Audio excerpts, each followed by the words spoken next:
Почитувани ги следите вестите на Канал 8. Училиштата од Кочани се подготвени да ги пречекаат учениците на 2 септември. Учебната 2024-25 ќе заврши на 10 јуни, при што учениците ќе имаат зимен и летен распуст. Колегата Драган Николов повеќе за ова.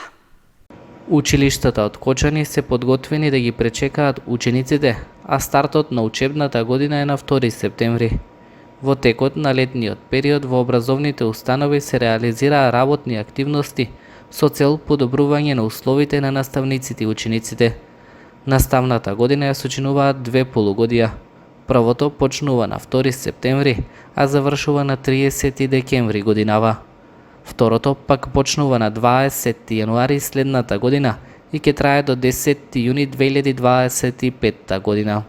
Во текот на летниот период се извршија сите неопходни подготовки за успешен почеток на новата учебна година. Наставниците ги доставија наставните планови и програми. Во училиштето е направена комплетна подготовка на сите училишни инвентари, објекти, се со цел да се реализира успешен почеток на новата учебна година. Започнуваме на 2 септември со свечен пречек на учениците во раните утрински часови. На сите новозапишени ученици им посакуваме среќна и успешна учебна година. Во текот на учебната година, учениците ќе користат зимски и летен одмор, при што зимскиот почнува на 31 декември, а завршува на 19 јануари. Летниот одмор ќе трае 3 месеци, односно од 11 јуни до 31 август следната година.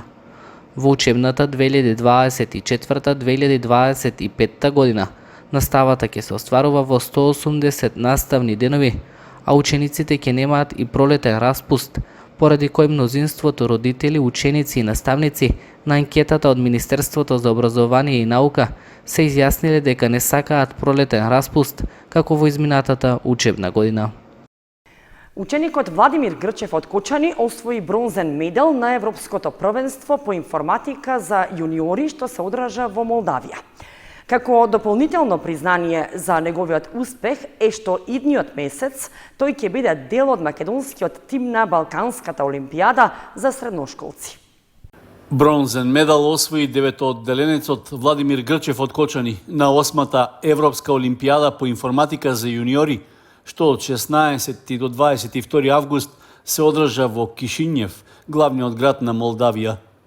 На надпреварот учествуваат 26 екипи од исто толку европски земји со вкупно 104 надпреварувачи. Успехот на Грчев е уште поголем ако се знае дека освен големата конкуренција му недостасувале само 12 поени за да се пласира на второто место и да го освои сребрениот медал. Со ова, тој го потврдува добриот резултат што претходно го оствари на Балканската јуниорска олимпијада по информатика, на која исто така освои бронзен медал, заостанувајќи 12 поени за освојувачот на среброто. Владимир Грчев, заедно со учениците Бисера Илиева, Марко Кренков и Никола Стојковски, беше дел од 4члената македонска јуниорска екипа, што ја предводеа Владислав Бидиков и Иван Занов од Факултетот за информатички науки и компјутерско инженерство од Скопје. Дополнително признание за нашиот надпреварувач е што иако се уште е во основно училиште, тој ќе биде дел од тимот на Балканската олимпијада за средношколци, што ќе се одржи идниот месец.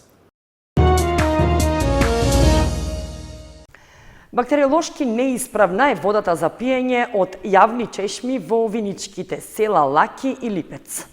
Такви резултати се добиени од анализите што ги направил Центарот за јавно здравје од Кочани, кој препорачува водата да не се користи. Тони Ајтовски со деталите. Бактериолошко загадување на водата за пиење во виничките села Лаки и Липец е утврдено по најновите испитувања на јавните чешми во 3 селски населби во општина Виница. Поради тоа, издадена е препорака тие да не се користат. Стручните служби од Центарот за јавно здравје од Кочани направиле анализа на примероци од вода од јавните чешми во Лаки, Липец и Стибања. При тоа кај чешмите во првите 2 села било утврдено присуство на колиформни бактерии, но немало отстапување од дозволените параметри за физичко-хемиска исправност. Во извештајот од Центарот се наведува дека испитаните примероци од јавните чешми во селата Лаки и Липец не одговараат на законските и стручни прописи во однос на параметрите за бактериолошка анализа. Регистриран е зголемен вкупен број колиформни бактерии на температура од 36 степени Целзиусови во 1 милилитар вода.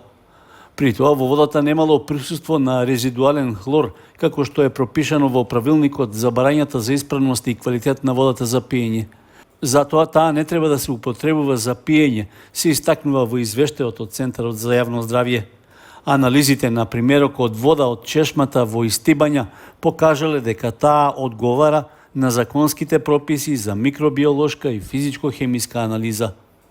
Во препораката што е испратена и до општина Виница, која има надлежност за јавните чешми и водоводи во населените места, нагласена е обврската таа да се грижи за исправноста на водата. При тоа потребно е соодветна преработка, односно редовна дезинфекција со хлор, за да може повторно да се употребува за пиење.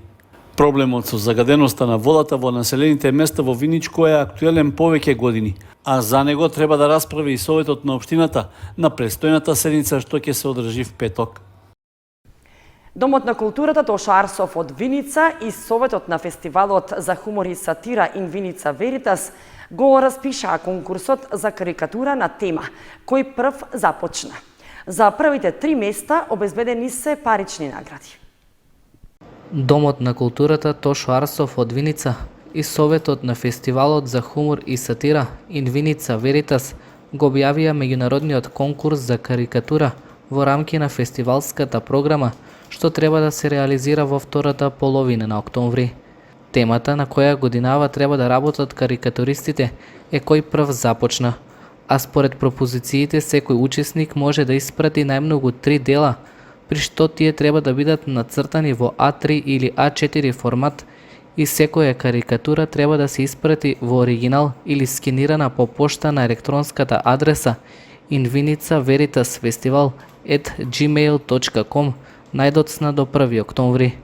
Пристигнатите творби ќе ги прегледува и оценува стручна комисија, а за најдобрите 3 обезбедени се парични награди во висина од 300, 200 и 100 евра во денарска противвредност. Наградите на добитниците ќе им бидат врачени на отворањето на изложбата на карикатури на почетокот на фестивалот ин Виница Веритас. По објавувањето на резултатите, наградените дела треба да бидат испратени во оригиналната форма, пошто ќе бидат исплатени добиените средства.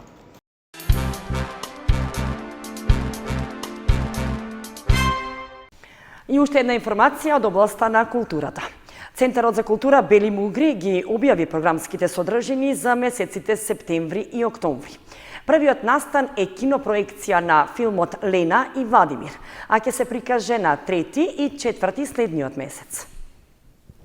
Центарот за култура Бели Мугри ги објави програмските содржини за месеците септември и октомври. На 3 и 4 следниот месец ќе биде прикажана кинопроекција на филмот Лена и Владимир. Ден подоцна ќе се реализира и кинопроекцијата на детскиот филм Младиот Винету и изгубените биволи.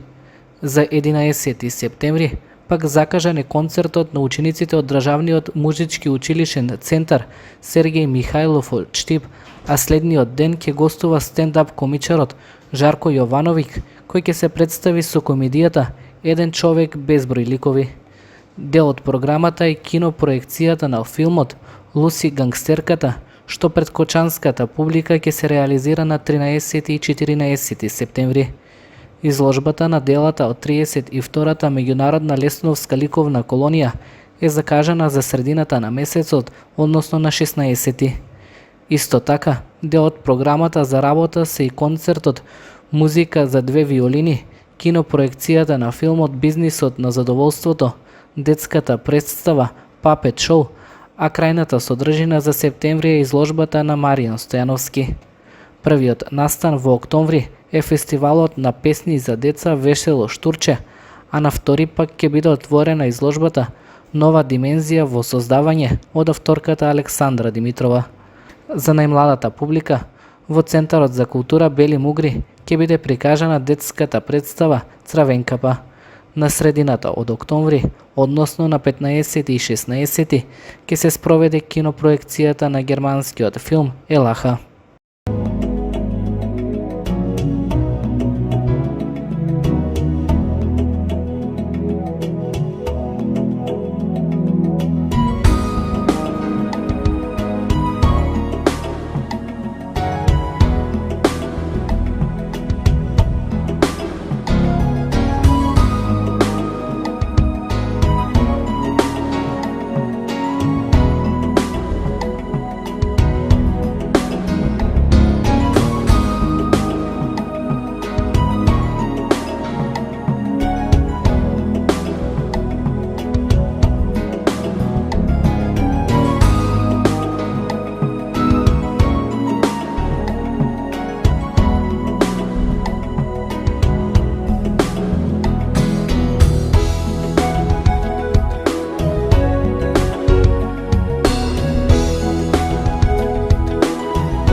Почитувани, тоа беа содржините што ги подготвивме за ова издание на вестите на Канал 8.